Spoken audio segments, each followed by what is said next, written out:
article on my favourite conspiracy website, the BBC.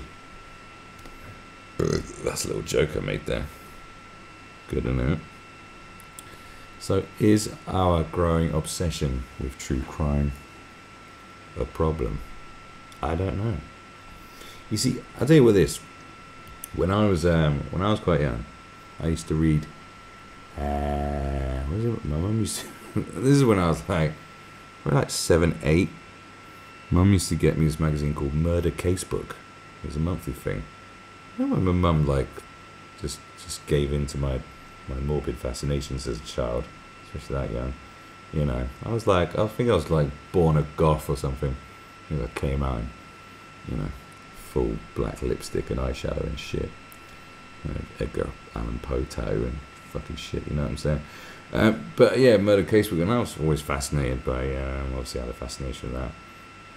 I know so many people who just like love true crime. But it depends on the true crime. I mean, I got a few friends who like always watching like gangster documentaries, stuff about gangsters. And I used to like to watch that shit when I was younger. But now I just find it boring because like them gangster documentaries, they're always the fucking same. This guy, they use money, power, extortion. And it cuts to someplace like they were making at least $6 million a day. Like I was saying, yeah, they had the whole city. They even had people in City Hall. Hang on, this microphone's going fucking nuts. Why is it suddenly ba? Oh, that's better. Yeah. They had people in City Hall. Everyone was in their pocket. They were making millions. Say they use violence and intimidation to put a blanket of fear over the entire city. Yeah. It's like that. It's just always the same fucking story every time. Oh, here's some drug. We sold some drugs. We sold lots of drugs. We made lots of money. We had loads of drug money. Here's drug money. We laundered the drug money. We're under surveillance. Then we got caught. Then we went to jail. We killed some motherfuckers. It's like, once you've seen one, it's like, I'm just so fucking bored. That's why you shouldn't trust anyone that likes Danny Dyer films. You're like, what? You just like the same story over and over again. You're on a loop, bro. You need to sort your life out. Now look at this. From series like Making a Murderer to podcasts like Serial, true crime seems to be everywhere these last few years. It's been everywhere for fucking ages, you numbnuts. Who wrote this? An idiot, I suppose. I put my hands up and I admit it. I'm an addict. And I think being an addict to this stuff is what's problematic. I don't know if you've been an addict, but this is kind of what's the word? Cheapening the concept of addiction for reasons even I don't understand. I doubt there's probably a lot of things you don't understand. Crime documentaries. I don't know who wrote this. I'm just shitting on it. Crime documentaries have become my default way to unwind. Well, great. I like to get my dick sucked, but you like to watch real tales of people being murdered. What does that say about us? It says I'm just a regular human being. You? I don't know. I don't know what it says about you, but I know I'm okay. Just getting your dick sucked is perfectly fine. If I have friends over, I might make an embarrassed joke about my streaming suggestions, but the evidence suggests I'm not alone. The genre's growth is inescapable. Almost every week there seems to be a new documentary released, and not without controversy. Some warn we risk glamorizing notorious killers and erasing their victims with the coverage. Others have accused program makers of being selective with evidence. So, do victims and the communities directly affected think our fascination with true crime is problematic? Well, this is nothing new, my friend. Morbid fascinations have been around since printed newspapers. I don't know where you've been. Where have you been? The survivor, Kathy Kleiner, was only 20 years old when she was attacked by Ted Bundy. He beat her in bed with a piece of wood in the Chi Omega house, and blah blah blah blah blah. Before entering her room, Bundy had murdered 2 of her sorority sisters as they slept. God, Bundy knew how to have a good time, didn't he? Kathy was left with a shattered jaw and severe blah blah blah blah blah. Now 61, Kathy says she hadn't spoken about the experience much until US media recently tracked her down. This year marks 30 years since Ted Bundy's execution. You can probably... I thought it's longer than that.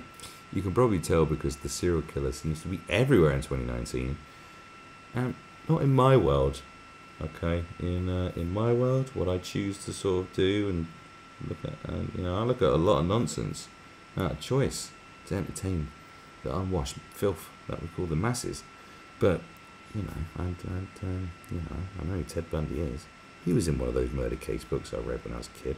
But that's haven't seen him everywhere. In February, it was reported that Netflix had paid millions to secure US rights to a new movie starring heartthrob actor Zac Efron's going to be Ted Bundy. Yeah, that's amazing. The announcement came as the trailer caused uproar online, with some accusing it of sexualizing the killer. But I mean, look at him there. Look at him with that cake.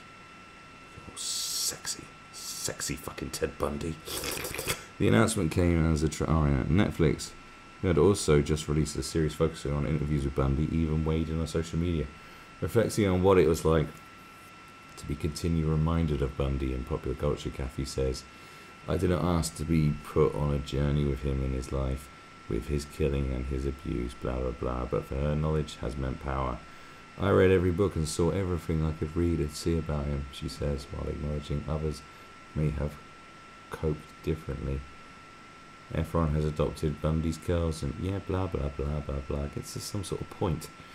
Kathy says she attempted to contact the studio when she heard about the production, but assumes the email was lost among general inquiries. Right, say, hello, I'm one of Ted Bundy's only surviving victims. I'm a little bit upset about this Netflix documentary you made. Can we have a talk? Yeah, okay. She admits that she can't imagine watching it as a relative of one of the 30 women and girls he is known to have killed. Is it 30? I thought it was way less than that. What? To me, they're the heroes during this, having to endure this publicity. She hopes the movie reflects the victims more than the trailer alludes. No, it probably won't. The community. Okay, so these. Alright, so they're just going through all these different things. Are you going to get to some sort of point about this? The experts, yeah. Alright, there's a lot of stuff.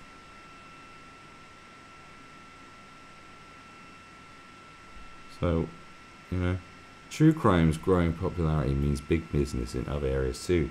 There's now young YouTube influencers covering stories, and in the UK, a new glossy monthly crime magazine was recently announced.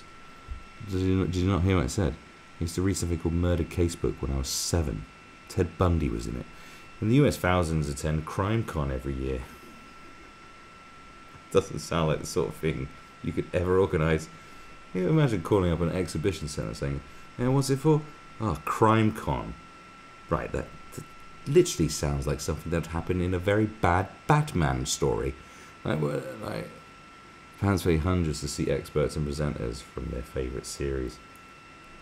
A reporter from the New York Post pointing out, most of last year's attendees, it is boring, isn't it, were female, and Bob in Milwaukee has found the same with his Dharma tour. He describes his average customer as college-educated women aged 25 to 37. So why is that we are so intrigued? Is it pure morbid curiosity? British psychologist Emma Kenny, who regularly features in crime documentaries, agrees that we have a natural tendency to be voyeurs and be attracted to darker things. Yes, we always have been. This, of course, is nothing new and can be seen throughout human history. Yes, well done. She points, and this whole thing in interest in true crime has been around for fucking ages, you idiot.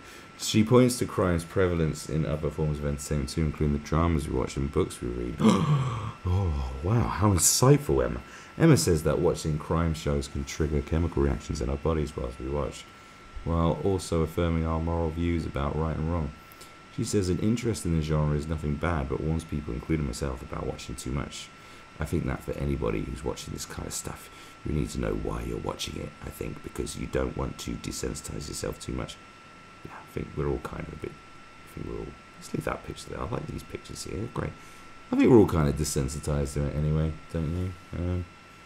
You know. Serial killers want to be famous.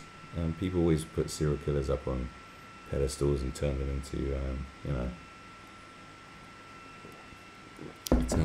they do what they want and turn them into icons. You know, the media is making an icon out of that fucking New Zealand shooter. This is how it goes, isn't it? You know, this is what happens. This is what happens. It is interesting though, because I know like more men are in jail for like these kind of crimes, but there's plenty of women murderers out there. You never hear about like some dude becoming a pen friend of a fucking serial killer, and then marrying them whilst they're in jail. But there's a hell of a lot of women that seem to marry people who are in prison, who are in jail for murders and stuff. Like, there's lots of them. They get lots of fan mail. I know the whole girls like a bad boy thing, but this is taking a bit too far. How bad's your boyfriend? He murdered 30 women, raped some of them too, and ate their brains. Wow, he's one bad boy. Mine just rides a motorcycle with a leather jacket and says, "Hey," you bitches are fucked up. That's just it, isn't it? You're crazy. You fucking belong in jail with these motherfuckers. Writing letters to them, going, "I'm so fascinated by you." And seriously, reading yourself something now, reading the biography of their murders, fucking dapping yourself off, gushing more pussy glue than blood from the victim's face. What's wrong with you? Ladies, you need to sort your lives out. Very strange behaviour.